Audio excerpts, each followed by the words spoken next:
Hello, everybody. Welcome back to the Spotlight. Today, we are going to go over the Brighton game. We're away at Brighton today. And there's also some big news around Pogba going to Man City, how Ralph Rangnick was snubbed in January for midfielders and forwards. So, we'll get into all this information as we go. But I just want to start off, as I didn't do a Brentford overview of the game, but that's easily and by far the best we've played all season in any game. Even the games where we've beaten Leeds by 4, whatever it was, 6, I can't even remember, it was that long ago. The Newcastle game when Ronaldo returned and we won 4-1 or 4-2, we were crap in that game and their keeper was crap, which is why we scored so many goals. So they weren't even great performances. Leeds are a given against Bielsa when Bielsa was in charge, so we're absolutely pathetic. But the Brentford game was easily the best game we'd played all season. And people have been crying out for Matic to play, Fernandes not to play as a 10. No Maguire. I don't think there was an English player in the starting 11, was there? From what I can remember. And all the leaks and everything that have been coming out of the dressing rooms we know are mainly from the English players within that dressing room. The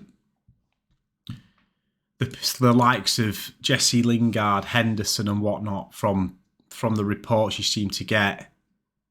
They're not happy with what they were told about playing time, not allowed to leave, and now they're just spreading the gossip about the club. And it's funny how there's no Rashford, no Lingard, no Maguire, and we're playing way better. But I don't think it's just that. I think we're actually playing players that know how to play a position and know how to keep the ball. Nemanja Matic, I've said for a long time, he should have been playing more games instead of McTominay. I'm not going to waffle on again. McTominay had a better game against Brentford, to be fair to him. But if we were playing Matic and people like Mata, who look after the ball, pass and move, there's none of this crazy, constant obsession with the killer ball constantly. Against Brighton, we just dominated possession, passed and ended up just passing them in a way that City and Liverpool do. They just keep possession and wear down the other team. And for once, we actually did it. So, the Brentford game, one that I could be a positive on an overview of, I ended up not doing an overview, but I can't complain too much about that game. But one thing I will say going into the Brighton game now is, I don't want to see Rashford, Maguire, Shaw, I know he's probably injured, but these kind of players coming back into the team. I'll start off with my score prediction. We are away. Brighton are actually a decent team away from home. They're not so good at home. So I'm actually going to say that we're going to win today. What score shall I go for? I'm going to go optimistic and I'm going to go 2-0.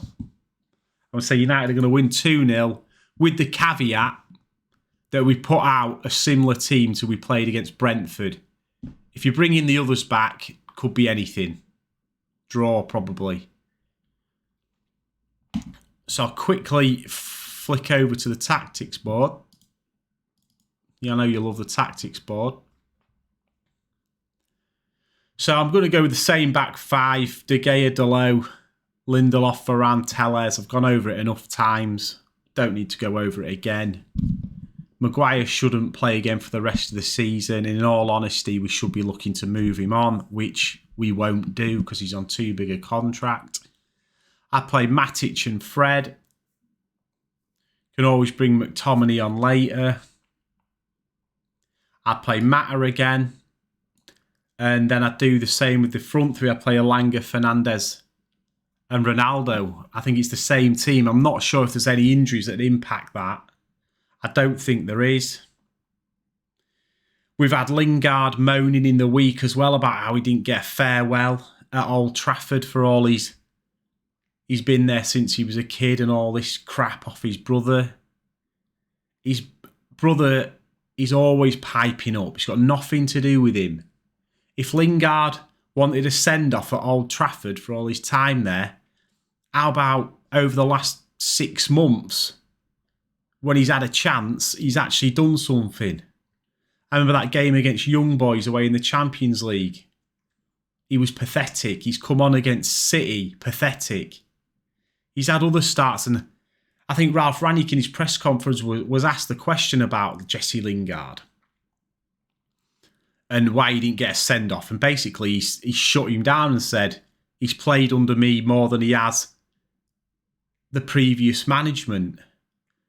And I think he's basically just saying that if he was playing well enough, he'd have started in that game and he'd have had his send-off. The issue is, he's not performed when he's been on the pitch. I did think it was a bit of a joke, just on that topic, bringing Cavani on for a send-off. Yeah, I know there's a lot of fans that still like him, but you should all know my feelings on Cavani by now. He's not played since barely Christmas, has he? And he's coming on for his last farewell game at Old Trafford. He's been a joke this season, Cavani. Like I've said before, I'll keep it brief. I would have just wrote his contract off in January when he was saying he's injured, but he could still go to Uruguay. Pathetic, to be honest. Honestly, does my nut in Cavani. So that's how I'd line up for the Brighton game. I'm not going to go into it too much. These games, we probably need 3 points after the next couple of games to secure Europa League. Really, these games, we just need to get over the line and get a few points and just get the season over with so the rebuild can start. I think that's what every fan is really looking forward to at the minute with United. Hopefully we can keep the performances going that we've had for the last couple of games in these games coming up to the summer, but there's a lot to deal with at United behind the scenes, and we'll come on to that now with apparently Man City being seriously interested in Paul Pogba. First of all, I want to give you my thoughts on Pogba. Most of you know him. I have always rated Paul Pogba as a player. I think he is world class in moments. I think in the right team, I think he does need to be carried a bit by his other midfield partners because he can lose the ball, and going backwards is another one at United that isn't the best. I think he's been here for 6 years. He was here in the youth. We've never built a team around him. He's been a lone ranger sometimes. His inconsistency. He's also injured. As much as I like Pogba, to lay 450,000 quid on the table a week for him, it's something we should not be doing. If City want him for 450 grand a week, let him go. What are my feelings about him going to City? In my personal opinion, being an old school United fan, we should not be selling players to City, Liverpool or Leeds. I know modern fans are different and the rivalries that don't seem to be as strong anymore. When I grew up, this just would not happen. I remember when Carlos Tevez went to City and there was absolute uproar about it. People were disgraced, and that was Tevez. This is Pogba who come through our youth setup, went away, come back. Whatever you think of him over the last 6 years, he's given us 6 years at the club. Can he walk to City and nobody care? In my opinion, he should not be going to City. I think he's still odds-on favourite to go to PSG. He's probably where he should go as well. Would he work in a City team? Maybe. Personally, I don't think he's got the work rate in a current Pep City team. Look how hard they work. They're some of the best players in the world and they work 10 times harder than any United player as well. I think he'd end up on the bench at City. Yeah, he might win the Prem. He could win. He'd possibly win the Champions League, even though City just seem to absolutely bottle it. Just my 2 cents on City in the Champions League is I think Pep's had a stinker for the last couple of... In the first leg against City, against Madrid, he made a load of subs. He was forced to put Fernandinho on at right back. He took De Bruyne and whoever off in this last game. Why are you taking De Bruyne off in a Champions League semi-final when you're only 1-0 up? I've read something the other day that Pep's actually not won the Champions League since 2011. He's managed City, one of the best and richest teams in the world. He didn't win it with Bayern Munich. So I think the last club he's probably won it with was when he was with Barcelona. Yes, Pep can build clubs with money to win leagues, but I think some of his decisions at crucial points in these cup competitions seem to be out there. I mean, yeah, I know they've not got a striker, but the substitutions he made, and I don't think enough's made of Cancelo when he come on at right back the other day. Instead of just oofing it up the pitch with a minute to go, twice he's tried to make 2 cute passes down the wing to Foden and they've been cut out. And I know this isn't a City podcast, but Pogba to City, would it work? For me, I can't imagine there'll be too many City fans desperate to take Pogba. But personally, I'd rather he went to City than stayed at Man United. Get him off the wage bill, get him out of the dressing room, and he's the type of player we need gone. 6 years at the club, huge wages. Just get him out. Nothing personal against him. Like I say, I think he's a great player. I've stuck up for him for a lot over the last 6 years when a lot of my mates have written him off. But it is time for him to go. And he probably should have gone a year or two ago and should have got 30, 40 million quid for him and just cut ties and got out. Now we're giving him away on a free. He could go anywhere. So that is that. On Pogba, that's my thoughts on Pogba, as I say. We've had Ralph Rangnick come out again today saying that he wanted a striker in January as well because we lost Martial, Greenwood, Cavani was injured.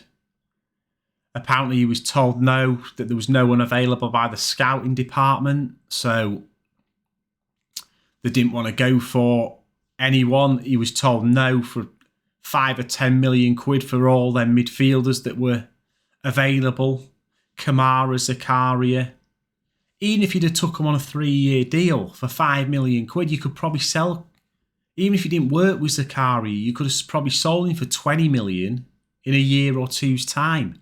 And he can't be worse than Fred and McTominay, can he? Let's face it. So Rangnick absolutely snubbed by the club in January, and it's very interesting, Rangnick, over the last couple of weeks in his press conferences and his interviews. He's clearly got a lot to say about this club. And it'd be very interesting to hear what he says when he finally leaves the role and leaves his consultancy role.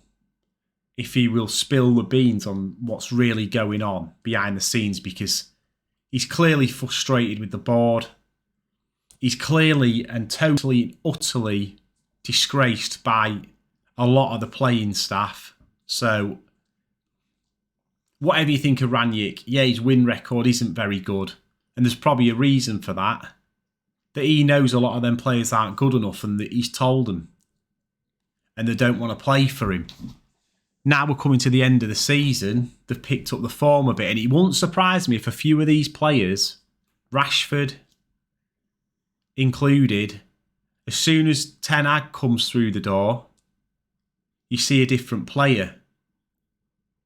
And all that shows to me, it's not a reflection on Rangnick, it's a reflection on those players that haven't been performing. If they all of a sudden start to perform under Ten Hag, it's obvious that they're the ones that have down tools, and it's got nothing to do with Rangnick, and it shows a blight on them again, that they are willing when it's not going their way to just say, oh, I've had enough of this. Can't be bothered. I'll wait till we get another manager in.